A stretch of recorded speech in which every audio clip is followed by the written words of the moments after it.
The fire came from the sky without warning. Daniel Hayes woke to the sound of explosions. The ground shook beneath his small home on Haven Colony. And for a moment he thought it was an earthquake. Then, he heard the screams. He jumped out of bed and ran to the window. What he saw would stay with him forever. Ships filled the dark sky above the colony. They were not human ships. They were long and sharp, like the claws of some terrible beast.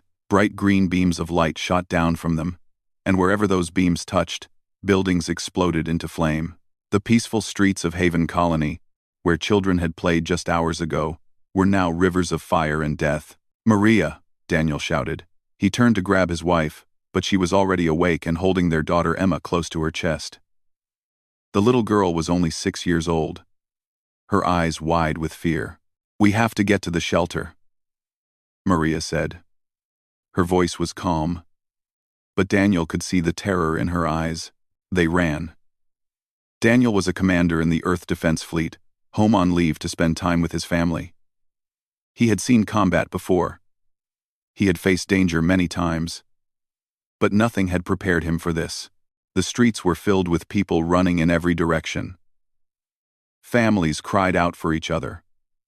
Old people fell and could not get up. The heat from the burning buildings was so strong that Daniel could feel his skin starting to burn. The Vorthak had come. Everyone in human space knew about the Vorthak Dominion. They were a reptilian species, cold and cruel, who had ruled their part of the galaxy for 9,000 years. They believed they were better than all other species. They took what they wanted and killed anyone who stood in their way. The Galactic Council, the great assembly of over 300 species, always looked the other way when the Vorthak did terrible things. The Vorthak were too powerful. Nobody wanted to fight them. Haven Colony was a small settlement on a frontier world called Kepler 442b. It was far from Earth, far from the protection of the main fleet. The 40,000 people who lived there were farmers, scientists, teachers, and families looking for a quiet life among the stars. They had no weapons. They had no warships. They had nothing but hope and dreams, and now they had nothing at all. Daniel pushed through the crowd, holding Maria's hand tight. Emma was crying, her small arms wrapped around her mother's neck. The community shelter was just ahead, a reinforced building designed to protect people from storms and accidents. It was never meant to survive an orbital attack, but it was all they had. They were 50 meters from the shelter when the beam of light came down. Daniel felt himself thrown through the air. He hit the ground hard, rolling across the hot pavement. His ears rang. He could not see anything but bright, white light. He tried to call out to Maria, to Emma, but no sound came from his mouth. When his vision returned, he wished it had not. The shelter was gone. The street where Maria and Emma had been standing was gone. There was only a crater, still glowing with heat, and the smell of ash that would haunt Daniel for the rest of his life. He screamed. He crawled toward the crater on his hands and knees, but there was nothing to find. They were simply gone. His wife, his daughter, his entire world. The attack lasted 6 hours. When it was over, the Vorthak ships left as quickly as they had come. They did not land troops. They did not take prisoners. They simply killed and moved on, leaving behind a planet of ghosts. Of the 40,000 people who had called Haven Colony home, only 2,000 survived. Most were buried in collapsed buildings or hiding in underground tunnels. Daniel was pulled from the rubble by rescue workers who arrived too late to save anyone else. He did not speak. He did not cry. He just stared at the sky where the ships had been, and something inside him turned to stone. The news reached Earth 3 days later. Admiral Linda Castillo was in her office at Fleet Command when the distress signal came through. She was a woman of 55 years, with gray hair and steady hands that had guided humanity through a dozen crises. But when she saw the images from Haven Colony, her hands began to shake. She watched the recordings in silence. Cities burning, bodies in the streets, children's toys scattered among the ruins. A little girl's shoe, half melted from the heat. The Vorthak had not just attacked a colony, they had tried to erase it from existence. "Get me every ship we have," she said quietly. "And get me a line to the president." The Galactic Council called an emergency session within hours. Representatives from hundreds of species gathered in the Great Chamber on the Council's home world. Ambassador Paul Mercer represented humanity. He was a patient man who had spent 30 years building relationships with other species. He believed in diplomacy. He believed that words could solve any problem. But there were no words for what he was feeling now. The Vorthok ambassador spoke first. He was a tall creature with dark green scales and cold yellow eyes. His voice was smooth and reasonable. "The colony in question was built on disputed territory," he said. "The humans were warned many times to leave. Our action was purely defensive in nature. We regret any loss of life. But we had no choice." Paul Mercer listened in disbelief. Disputed territory? Haven Colony had been established 60 years ago, with full approval from the Council. The Vorthok had never complained before. They had simply decided they wanted that planet, and they had taken it in the most brutal way possible. He looked around the chamber, expecting to see outrage on the faces of the other ambassadors. Instead, he saw something that made his blood run cold. He saw acceptance. He saw fear. Species that he had once considered friends were nodding along with the Vorthok's words. Unwilling to challenge the powerful Dominion, the Council began drafting a resolution. Not a resolution condemning the Vorthok. Not a resolution demanding justice for the dead. Instead, they drafted a resolution calling for immediate cessation of hostilities from all parties. All parties. As if humanity had done something wrong. As if the murdered children of Haven Colony were somehow equal to their killers. Paul Mercer sat in his chair and felt something change inside him. He had believed in this council. He had believed in the promise of galactic civilization. Now he understood the truth. There was no justice here. There was only power. And those who feared it. Far away, on a ruined world that still burned, Daniel Hayes made himself a promise. He would not forget. He would not forgive. And one day, somehow, he would make them pay. The galaxy had taught humanity a lesson in cruelty. Now humanity would teach the galaxy a lesson in return. 3 weeks passed after the massacre at Haven Colony. 3 weeks of funerals. 3 weeks of tears. 3 weeks of waiting for the Galactic Council to deliver justice. What they delivered instead was betrayal. Ambassador Paul Mercer stood in the council chamber as the final vote was called. Resolution 7742 passed with overwhelming support. He held the document in his hands and read the words again, hoping somehow they would change. They did not. The resolution ordered humanity to stand down all military operations immediately. It ordered the evacuation of all human colonies in regions that the Vorthok claimed as their territory. It ordered humanity to enter binding arbitration, where a council committee would decide what reparations humans must pay for provocative settlement practices. Reparations. The Vorthok had murdered 40,000 innocent people, and humanity was expected to pay reparations. There was no punishment for the Vorthok. No demand that they return the bodies of the dead. No guarantee that they would not attack again. The message was simple. Humanity was young and weak. The Vorthok were old and strong. The galaxy had chosen its side. Paul took the transport back to Earth in silence. He did not sleep. He did not eat. He simply stared out the window at the stars passing by and thought about all the years he had spent believing in a lie. The Galactic Council was supposed to be a place where species worked together for the common good. Now he knew it was just a place where the strong made rules for the weak to follow. The meeting in Geneva was held in the Great Assembly Hall, where humanity's unified government made its decisions. Every major leader was present. Military commanders sat beside scientists. Politicians sat beside business leaders. The room was silent as Paul explained what the council had decided. When he finished speaking, nobody moved. The weight of the words hung in the air like smoke from a fire. President Catherine Walsh was the first to speak. She was a small woman, with white hair and eyes that had seen too much.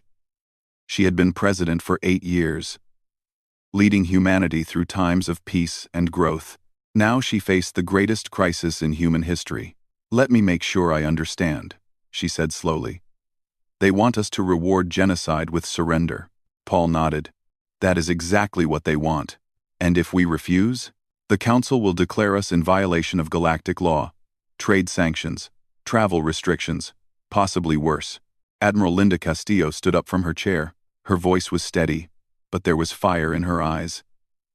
"The Vorthak fleet is 10 times the size of ours. The Council knows this. They believe we have no choice but to accept." "Do we have a choice?" someone asked. The room fell silent again. For a long moment, nobody answered.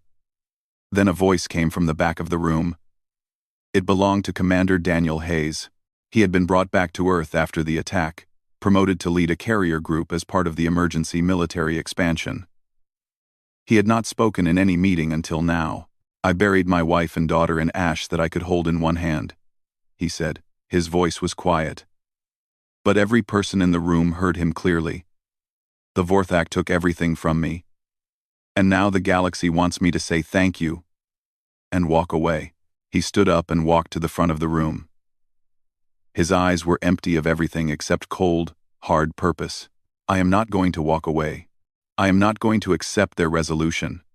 And I am not going to let my family's murderers sleep peacefully while I draw breath." He looked at the president. "If humanity chooses to surrender, I will understand. But I will not be part of it." Catherine Walsh studied him for a long moment. Then she looked around the room at the other faces. She saw the same anger in all of them. The same refusal to kneel. "We will not surrender," she said simply. "Begin preparations for war." The words spread across human space like wildfire. Earth had rejected Resolution 7742. Humanity would not bow. Humanity would fight. The response was something the galaxy had never seen before. Veterans who had retired decades ago reported to recruitment centers. Young people who had never thought about military service signed up by the millions. Scientists abandoned their research projects to work on weapons development. Factory owners converted their production lines overnight, from civilian goods to warships and ammunition. Humanity had always been a species of survivors. They had crawled out of caves and conquered their world. They had survived ice ages and plagues and wars among themselves. They had split the atom and reached the stars. Every challenge that should have destroyed them had only made them stronger. The Vorthak had awakened something old and dangerous. Something that had been sleeping inside humanity since the first human ancestor picked up a rock and refused to be prey. In the shipyards of Mars, work continued around the clock. New carriers were built in weeks instead of months. New fighters rolled off assembly lines by the thousands. Engineers developed weapons that the galaxy had never imagined. Quantum disruption missiles that could pass through shields. Gravitic mines that could tear holes in space itself. Electronic warfare systems that could blind entire fleets. Admiral Castillo reviewed the reports in her office each night. She had fought in small conflicts before, border disputes and pirate actions. This would be different. This would be total war against an enemy that had conquered 100 species before humanity was born. But she was not afraid. Looking at the numbers, at the volunteers flooding in, at the weapons being created, she felt something she had not expected to feel. She felt hope. Commander Hayes was given command of the carrier group centered on the EDS Retribution. It was the largest and most advanced ship in the fleet, built specifically for the war that everyone had hoped would never come. He walked through its corridors and looked at the faces of his crew. They were young, most of them. Young and scared and determined. He gathered them in the main hangar bay and spoke to them. "The galaxy thinks we are weak," he said. "They think we are young and soft and easy to break. They have forgotten something important about humans." He paused and looked at the rows of faces before him. "We do not know how to kneel. We do not know how to give up. We do not know how to die quietly in the dark." His voice grew stronger. "The Vorthak murdered our families and thought we would cry and beg for mercy. They were wrong. We are going to teach them what happens when you hurt the ones we love." The crew cheered. The sound echoed through the ship like thunder. Far away, In the Galactic Council chamber, the other species watched the news from Earth with growing unease. They had expected humans to accept their fate. They had expected tears and pleas, and eventual submission. Instead, they saw something that made them afraid. They saw a species that had nothing left to lose, and everything to fight for. They saw factories working through the night. They saw millions of soldiers training for war. They saw scientists creating weapons that should have been impossible. They saw humanity choosing reprisal. And for the first time in 9,000 years, the Vorthak began to wonder if they had made a terrible mistake. The broadcast was seen by trillions of beings across the galaxy. Every species with access to the communication network watched as President Catherine Walsh of Earth addressed them all. She stood alone at a simple podium, with the blue and green globe of humanity's homeworld visible through the window behind her. Her voice was calm and clear, but there was steel beneath her words. 4 weeks ago, the Vorthak Dominion attacked Haven Colony.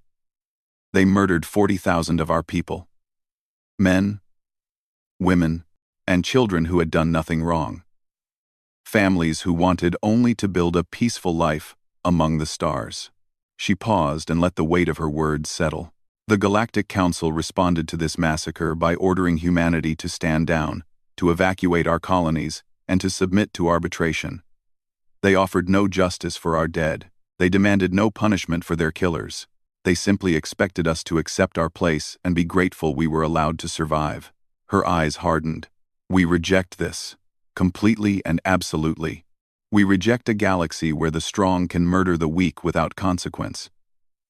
We reject a council that rewards aggression with protection. We reject any order that asks us to kneel before those who slaughter our children. She took a breath before continuing. Today, I announce the Reprisal Doctrine. From this moment forward, any attack on human civilians will be met with overwhelming and disproportionate response. There will be no negotiation with those who murder the innocent. There will be no arbitration with those who target our families. There will only be consequences. The words echoed across 1,000 worlds.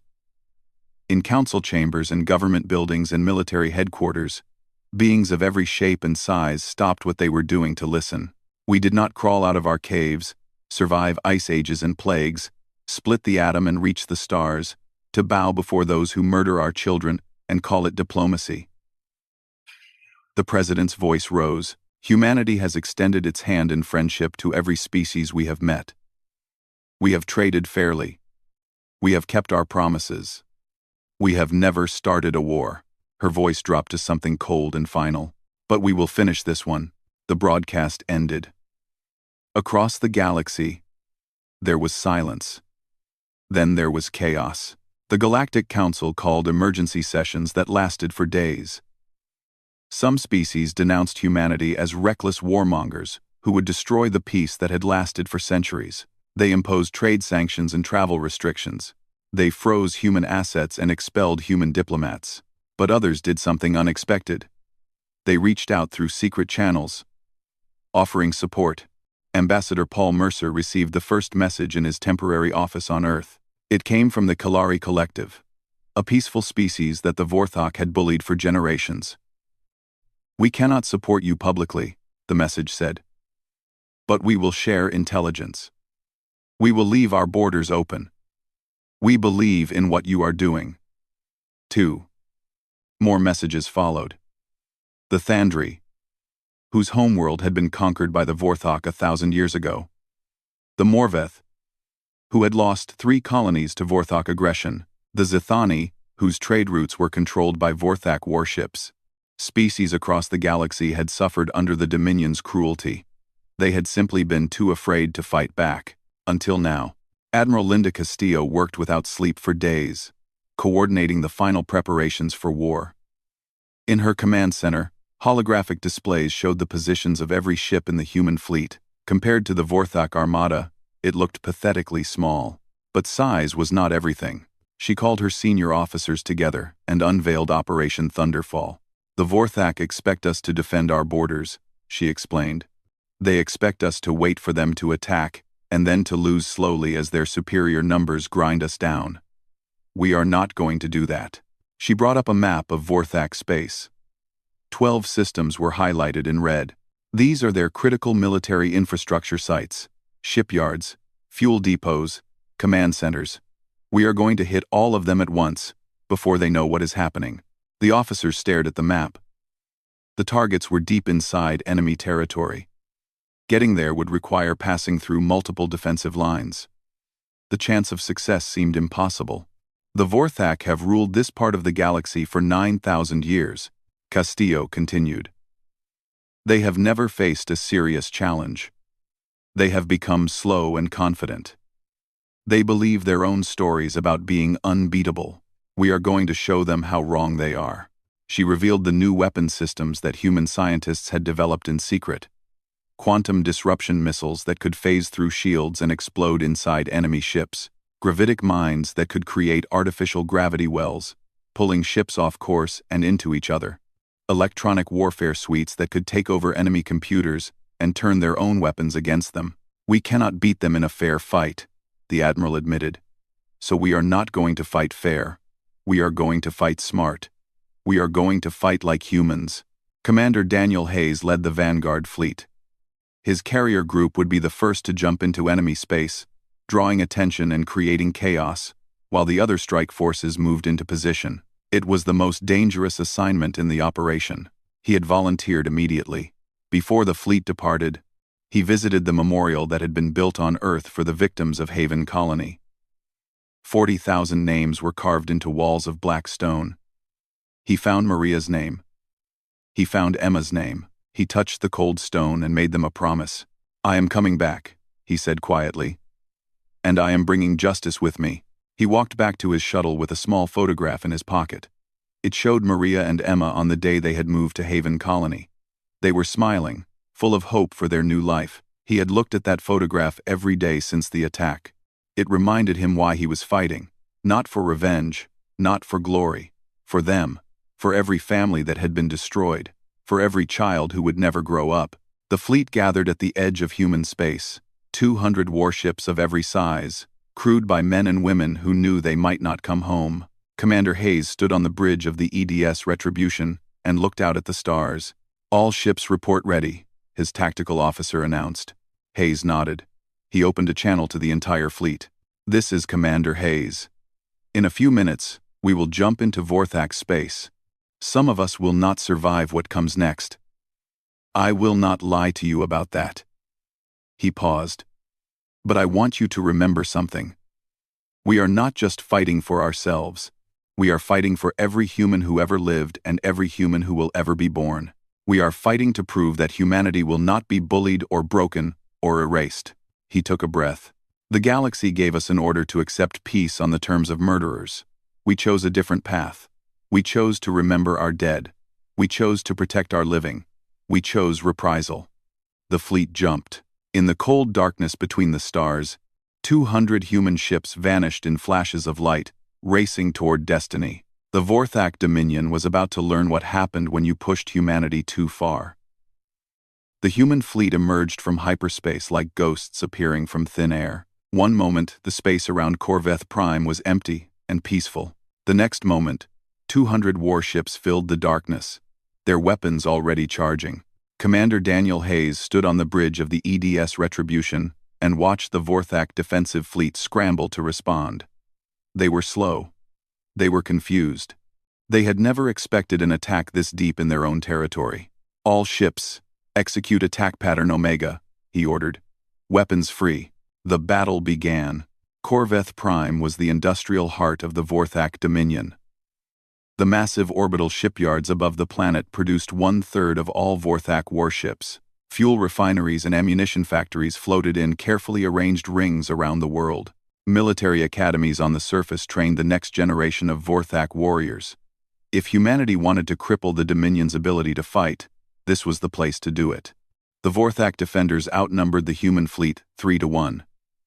They had larger ships, heavier weapons, and 9,000 years of military tradition behind them. By every measure, they should have won easily. They did not. The first wave of quantum disruption missiles streaked across the void. The Vorthak captains activated their shields confidently, expecting the weapons to splash harmlessly against their barriers. Instead, The missiles passed through the shields as if they did not exist. Explosions tore through the hulls of a dozen capital ships. Reactors overloaded. Ammunition bays detonated. Ships that had taken years to build were destroyed in seconds. Panic spread through the Vorthak fleet. They had never seen weapons like this. They did not know how to defend against them. The human ships moved with precision that amazed their enemies. Each ship knew exactly where it needed to be and what it needed to do. They worked together like the parts of a single machine, covering each other and striking at weak points in the Vorthak formation. The Vorthak fought as individuals, each captain trying to prove his own bravery. The humans fought as one. Commander Hayes led his bomber wing directly toward the main shipyard. It was a massive structure, kilometers across, filled with warships in various stages of construction. Destroying it would set the Vorthak military back by decades. "Enemy fighters incoming," his tactical officer reported. 200 plus. "Launch all interceptors. Keep them busy." Human fighters poured from the carriers, meeting the Vorthak swarm in a furious battle. The Vorthak pilots were good, but human pilots had trained for this moment their entire lives. They used tactics the enemy had never seen, working in pairs and groups to overwhelm individual targets. Hayes pushed his bomber wing through the chaos. Explosions lit up the void around him. He could hear his pilots calling out targets and confirmations over the communication channel. Some voices went silent as ships were destroyed. He noted each one, promising to remember them later. Right now, he had a job to do. The shipyard grew larger in his display. Defense turrets tracked his squadron, spitting fire into space. He weaved through the barrage, feeling the ship shudder as near misses scraped against his shields. 30 seconds to target, his weapons officer announced. "Prepare full payload."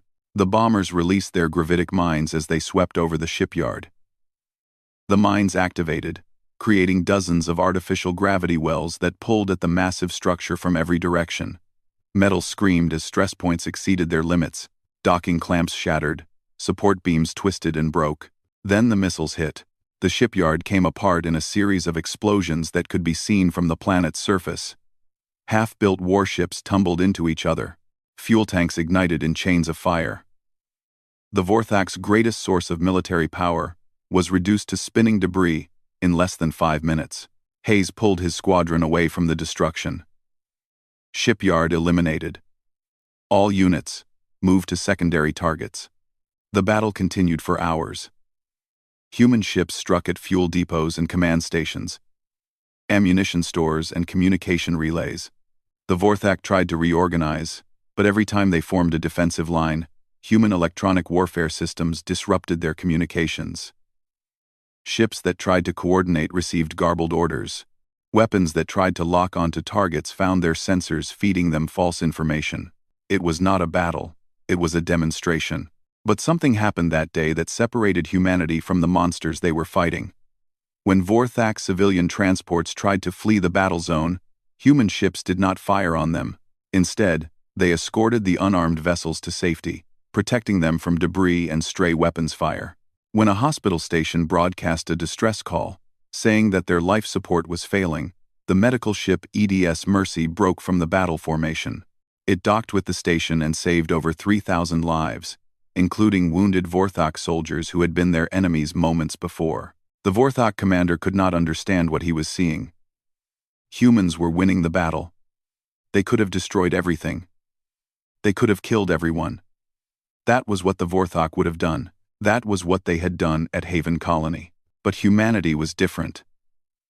They had come to prove a point, not to commit genocide. They had come to win a war, not to become the evil they were fighting against. When the last Vorthak warship surrendered, Commander Hayes opened a channel that broadcast to the entire system. "This is Commander Daniel Hayes of the Earth Defense Fleet.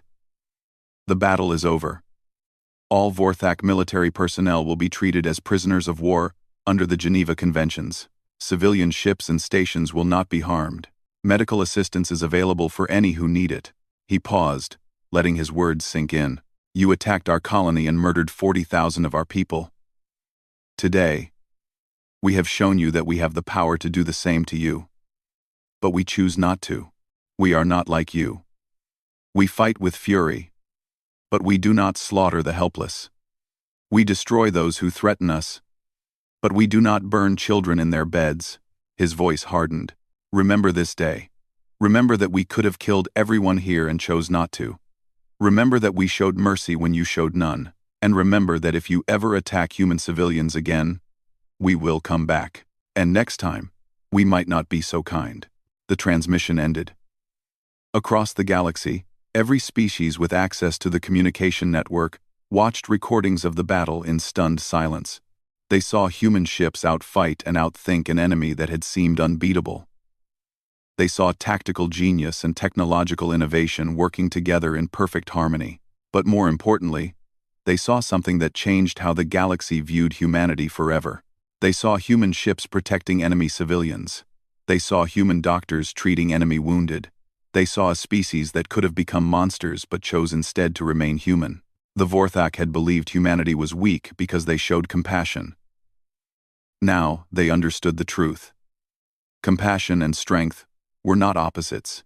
Humanity was both gentle and terrible, kind and unstoppable, capable of mercy and capable of absolute destruction. That combination was more frightening than any enemy the galaxy had ever faced. On the bridge of the EDS Retribution, Commander Hayes looked at the photograph of his wife and daughter one more time. He had won this battle. He had proven that humanity could fight back, but the war was not over yet. He put the photograph away and turned to his crew. "Set course for the next target. We have more work to do." The fleet jumped back into hyperspace, leaving behind a broken enemy and a galaxy that would never see humanity the same way again. The war lasted 6 weeks. In that time, humanity struck at 12 Vorthak systems, destroying military infrastructure that had taken centuries to build. Every battle followed the same pattern. Human ships appeared without warning, fought with terrifying precision, and vanished before reinforcements could arrive. The Vorthak Dominion, which had ruled its corner of the galaxy for 9,000 years, found itself unable to protect its own territory. The losses were devastating. 70% of Vorthak shipbuilding capacity was destroyed. Fuel reserves that should have lasted decades were burned in weeks. Command centers that coordinated the entire military were reduced to rubble. The once mighty fleet found itself scattered, disorganized, and afraid. When High Commander Zethra finally requested peace talks, he did not contact the Galactic Council. He sent his message directly to Earth. The Council had proven itself useless. Humanity had proven itself unstoppable. There was no point in pretending otherwise. The meeting took place aboard the EDS Retribution, still bearing scars from the Battle of Corveth Prime. Commander Daniel Hayes had insisted on being present. He had started this fight. He intended to finish it. Zethra entered the conference room with 2 aides, his yellow eyes scanning the faces of the humans who had humiliated his people. He was old for a Vorthak, his scales faded to a pale green, but he still carried himself with the pride of a warrior. He had commanded fleets and conquered worlds. He had never surrendered to anyone, until today. President Catherine Walsh sat at the head of the table. Admiral Linda Castillo stood behind her. Ambassador Paul Mercer had prepared the terms. Commander Hayes sat in the corner, silent and watchful. "High Commander," the President began. "Thank you for coming." Zethra did not respond to pleasantries. "You have made your point. Your weapons. Your tactics. You are more dangerous than we believed. We accept that we underestimated you." "We are not here to discuss estimates," Walsh replied. "We are here to discuss terms. We are here to discuss terms." She slid a document across the table. Zethra picked it up and read it. His eyes widened as he went through the pages. Full reparations to the survivors of Haven Colony. Enough to rebuild the settlement and provide for every family affected. War crime tribunals for the commanders who ordered the attack. They will face judgment before a neutral court. Walsh's voice was steady. Demilitarization of all border regions between our territories. Your warships will not come within 50 light-years of human space without express permission. Zethra's jaw tightened. And the last item? A formal apology. Broadcast to every corner of known space. Your government will admit what happened at Haven Colony. Your government will acknowledge that it was wrong. And your government will promise that it will never happen again. The Vorthak commander stared at her. For a moment, something like anger flickered in his eyes. His species had never apologized to anyone. They were the conquerors, not the conquered. But then he looked at Commander Hayes. He saw the cold certainty in the human's face. He remembered the recordings of the Battle of Corveth Prime. Human ships tearing through Vorthak defenses like they were made of paper. He thought about what would happen if he refused these terms and the war continued. He signed the document. The news spread across the galaxy within hours. The Vorthak Dominion, the ancient terror that had bullied and murdered for millennia, had surrendered to humanity. The peace terms were harsh, but fair. The apology was broadcast on every channel, reaching trillions of beings who had never imagined they would hear a Vorthak admit wrongdoing. The effect was immediate. Species that had feared the Dominion for generations suddenly found their courage. The Kilari Collective demanded the return of territories the Vorthak had seized centuries ago. The Thandri began rebuilding their homeworld's defenses. The Morveth filed claims for colonies that had been taken by force. The old order was crumbling. And in its place, something new was rising. Dozens of species approached humanity, seeking alliances and protection treaties. They had seen what humans could do. They had seen that humans would fight back against aggression. They had also seen that humans treated their enemies with more mercy than the enemies had deserved.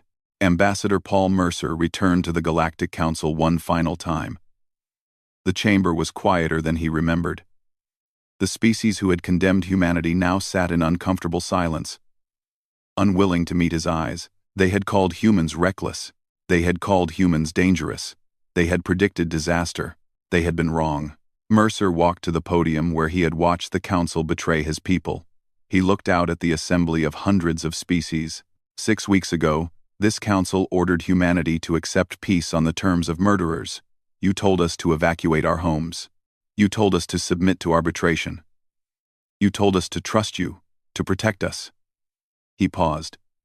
We said no. We said no. Even, his voice echoed through the silent chamber. You believed we would fail. You believed the Vorthak would crush us. You believed that your resolution would save human lives by forcing us to surrender. Perhaps you even believed you were helping us. He shook his head slowly. You were wrong. Not because your calculations were flawed, but because you did not understand what you were calculating. You measured ships, and weapons, and history. You did not measure the human heart. He looked around the room. We are a young species. We have made many mistakes. We will make many more. But we have never accepted injustice simply because fighting seemed impossible. We have never abandoned our families because protecting them was difficult. We have never surrendered our principles because keeping them was costly. He straightened. Humanity will always extend a hand in friendship to any species that reaches out to us. We will trade fairly. We will keep our promises. We will help those in need and stand beside those who share our values. That has not changed. His voice grew harder. But let every species in this galaxy understand something else. We will never again extend our throat. We will never accept peace through surrender. We will never abandon our people to satisfy the fears of others. If you threaten us, we will fight. If you attack us, we will win. And if you harm our families, we will teach you why that was the worst decision you ever made. He turned and walked out of the chamber. He did not look back. Commander Daniel Hayes returned to Kepler 442b 3 months after the war ended. The planet had been renamed Memorial. A monument stood where Haven Colony had once thrived, a wall of black stone bearing 40,000 names. He walked through the carefully maintained grounds until he found the markers he was looking for. Maria Hayes, Emma Hayes, wife and daughter, beloved forever. He knelt beside them and placed flowers at the base of the stone. For a long moment, he simply sat in silence, feeling the wind and the warmth of the sun that his family had loved. We won, he said quietly. The Vorthak admitted what they did. They will face justice for it. The galaxy knows what happened here. They will not forget. He touched the names carved into the stone. I know it does not bring you back. Nothing ever could. But I want you to know that your deaths were not meaningless. Because of what happened here, because of how humanity responded, the galaxy is different now. Better. Safer. Species that lived in fear for centuries finally have hope. He stood up and looked at the sky. The stars were beginning to appear as the sun set behind the mountains. I am going to keep fighting. Not for revenge anymore. For something better. For a galaxy where no other family has to go through what we went through. For a future where children can grow up without fear. He wiped his eyes.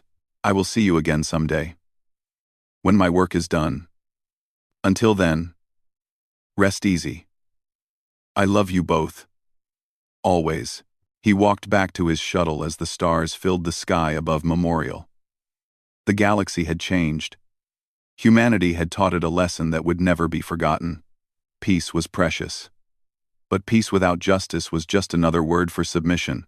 And humanity had proven, once and for all, that they would never submit. The stars watched over the memorial in silence. Guardians of the dead, and witnesses to a species that had chosen to stand up when the galaxy told them to kneel. They had chosen reprisal. And in doing so, they had changed everything.